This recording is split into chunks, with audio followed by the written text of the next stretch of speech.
François Truffaut, quel âge aviez-vous quand vous avez vu pour la première fois La Talente? Oh, probablement 16 ans, 17 ans.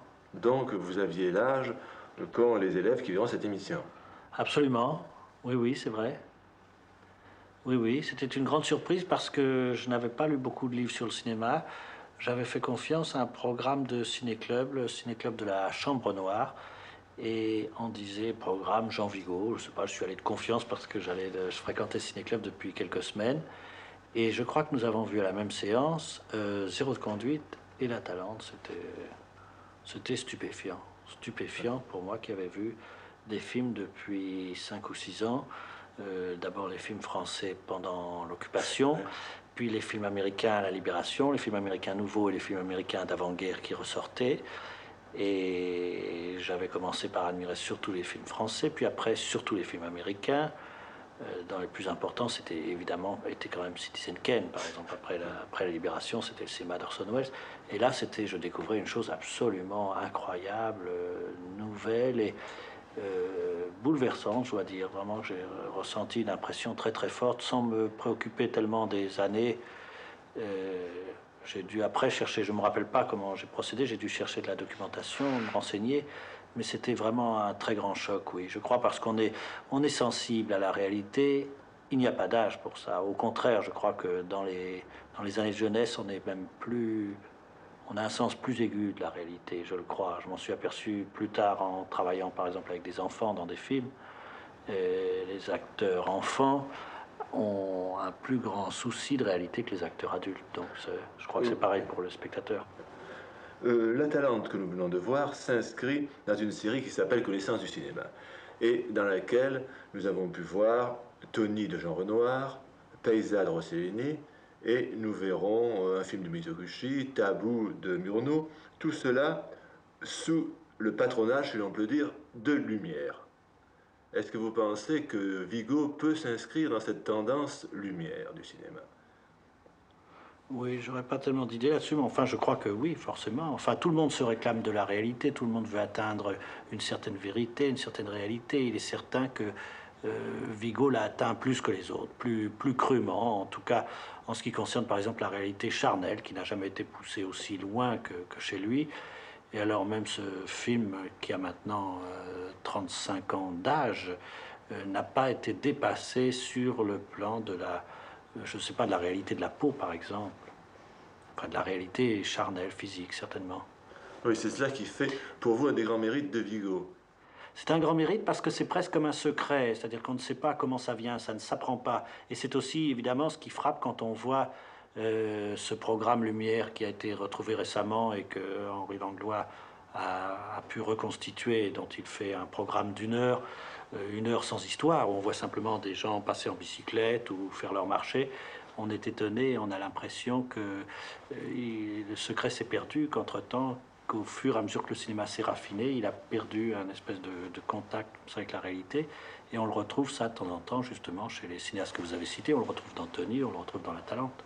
Oui, en somme, ce mérite de Vigo est en même temps un mérite essentiel du cinéma. Oui, c'est un très grand mérite, surtout. Ah oui, oui, oui, oui, oui. Enfin, aussi par rapport à si on le replace dans son époque et même en dehors de son époque, puisque au moment de La Talente, au fond, je crois que le cinéma français, enfin en dehors de Renoir, était vraiment dans les nuages. Enfin, était vraiment. Alors il y avait un cinéma dit commercial qui était, je crois, très faible et qui était vraiment un sous-produit probablement de la littérature et du théâtre, surtout au moment de cette invention du parlant. Il y avait une avant-garde qui finissait, je crois, oui, qui se terminait et qui était elle-même en dehors du cinéma. Vigo a peut-être été le premier cinéaste d'avant-garde professionnel. À vrai dire, il a été le seul parce que pendant longtemps, l'avant-garde au cinéma, c'était simplement la manifestation de curiosité pour quelques mois d'un peintre ou de quelqu'un qui, à la faveur du mécénat, s'amusait à faire un film, ou comme Cocteau, qui était quand même d'abord un écrivain faisant de son un poète, tandis que Vigo, je crois, a été le premier cinéaste d'avant-garde professionnel, un peu comme Godard maintenant, par exemple, puisqu'entre-temps, je crois que c'est une chose qui avait disparu d'ailleurs, cette idée d'avant-gardisme à l'intérieur de la profession. De sorte qu'il y aurait une communauté d'esprit entre Vigo et les cinéastes les plus récents. Je crois, oui. En fait, l'influence. Vigo aurait dû avoir une grande influence sur le reste du cinéma, qu'il n'a pas eu probablement parce qu'il est mort très jeune et que les films, les deux longs métrages Zéro de conduite, enfin, a été interdit par la censure pendant plus d'une vingtaine d'années, et La Talente n'a eu aucun succès, pratiquement a été mis dans les tiroirs. Si Vigo avait continué, je pense qu'il aurait eu forcément une influence sur le cinéma, comme Renoir a eu une influence sur Duvivier, enfin, ou sur les gens autour de lui. Et ça n'a pas eu lieu, et je crois que finalement, le cinéma de Vigo, bah, oui, on peut dire qu'il s'est réveillé en 1959 avec la Nouvelle Vague, parce que c'est ce qui est le plus proche, ça, je crois, oui, oui, oui. Moi, je crois que le fils de La Talente, c'est à bout de souffle, ça, vraiment, je crois qu'entre les deux, il y a eu un cinéma souvent vivant et intéressant, mais qui n'était plus le même. Oui, vous voulez dire à cause de ce mélange précisément qu'on retrouve chez Godard, disons, de la réalité et de la poésie. Oui, et aussi de journal intime, et aussi d'intimité. Par exemple, il y a tout un aspect de La Talente. On est souvent distrait par le matériel extérieur. On se dit, oui, La Talente, c'est une histoire de péniche avec la nuit, des nuages et des fumées, et des choses à contre-jour. Mais on oublie aussi que c'est un des rares films sur le couple et sur un couple jeune, c'est-à-dire sur la difficulté des premiers mois de mariage, par exemple. Pour moi, ça en fait quelque chose d'assez unique, ne serait-ce qu'à cause de ça. Et ce sujet n'avait pas été traité par d'autres cinéastes. J'ai l'impression que non. On le compare souvent à un film muet, à L'Aurore de Murnau. Il semble bien qu'il n'y ait pas tellement de films sur ce sujet-là dans l'histoire du cinéma. Oui, moi je verrais. Avec l'aurore, je serais plutôt frappé par les différences, parce que quand même, l'aurore est un produit complètement contrôlé, dominé. C'est un film où même la nature est reconstituée en studio, où on ne profite pas de la réalité, tandis que dans La Talente, eh bien, il y avait la neige. Vigo a improvisé une scène de chômage où Dita Parlo fait la queue devant une usine. La scène était prise par les glaces, la péniche ne pouvait pas avancer. Il a fait une scène entièrement en contre-jour, je veux dire qu'il a improvisé, il se pliait tout le temps en circonstances. Et ce cinéma-là, quand même, ce cinéma d'improvisation et même de débrouillardise, c'est quand même le contraire c'est quand même Oui. le contraire de l'aurore, oui. Si j'ai cité Murnau, c'est précisément parce que nous verrons Tabou. Mais il me semble que chez Vigo, il y a à la fois un côté, disons, expressionniste, c'est-à-dire une stylisation du geste assez poussée, et d'autre part, une recherche de la réalité, que d'ailleurs on trouve aussi, d'une certaine façon, dans Murnau et dans Tabou en particulier. Oui, certainement, parce qu'il devait être une personnalité double. On se demande, évidemment, on est très, on est très curieux de savoir vers quoi il serait allé. C'est-à-dire, est-ce qu'il aurait développé la tendance réaliste ou bien est-ce qu'il allait vers l'esthétisme? Ce n'est pas impossible. Peut-être qu'il serait devenu quelqu'un d'extrêmement raffiné. Il serait peut-être allé du côté de Senzo ou du côté du Carrosse d'Or, ou alors, au contraire, il se serait débarrassé de toute une tendance très très esthétique et il serait devenu plus cru, c'est-à-dire il serait allé davantage du côté de Tony. Ça, on ne peut pas savoir, mais là, évidemment, on a constamment les deux en contrepoint.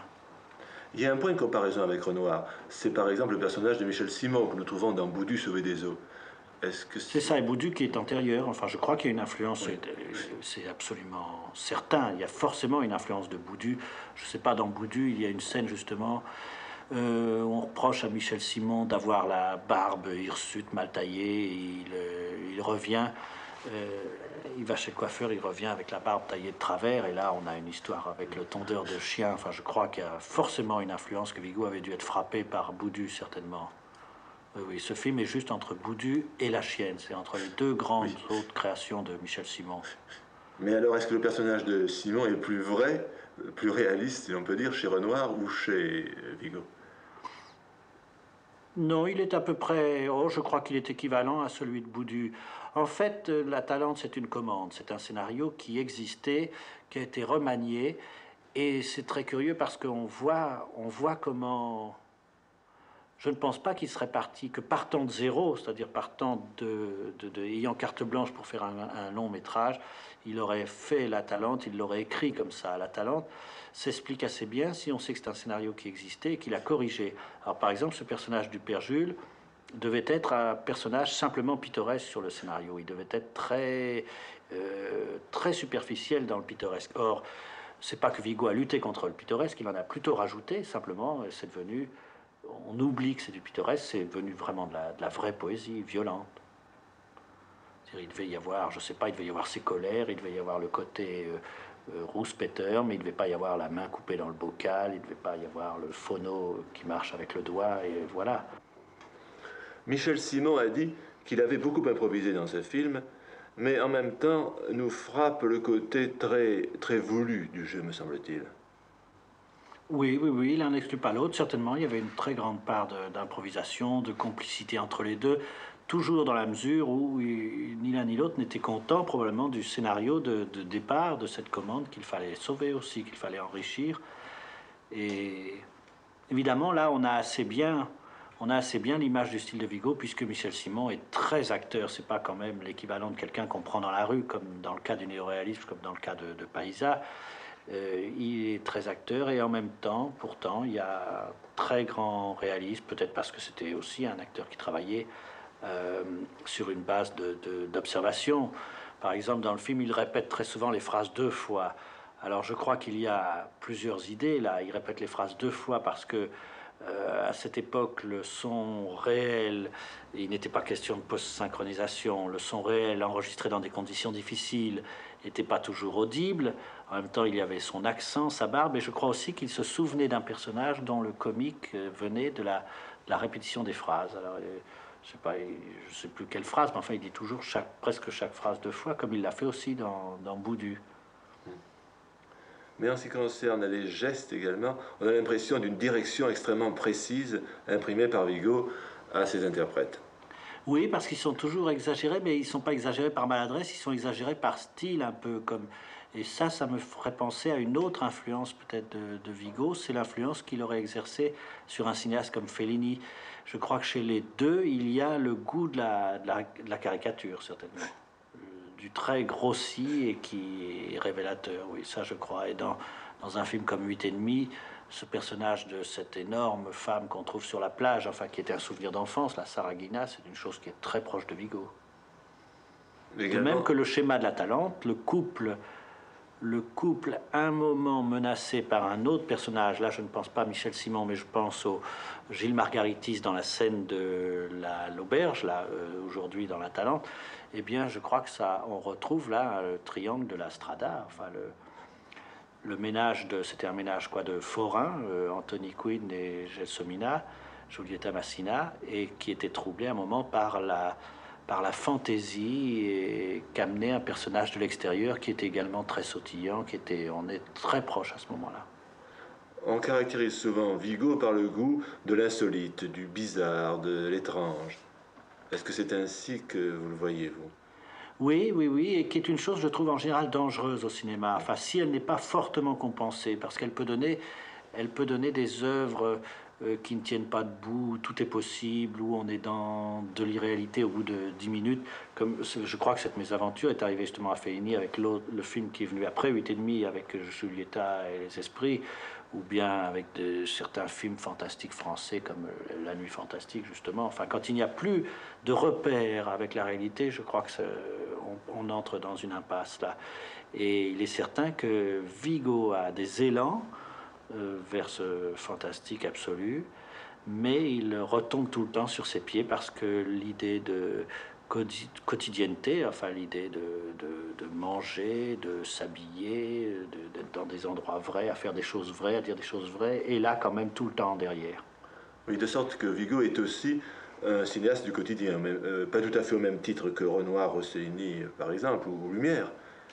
Mais le bizarre est toujours lié à la vie de tous les jours. Oui, il est lié à la vie de tous les jours.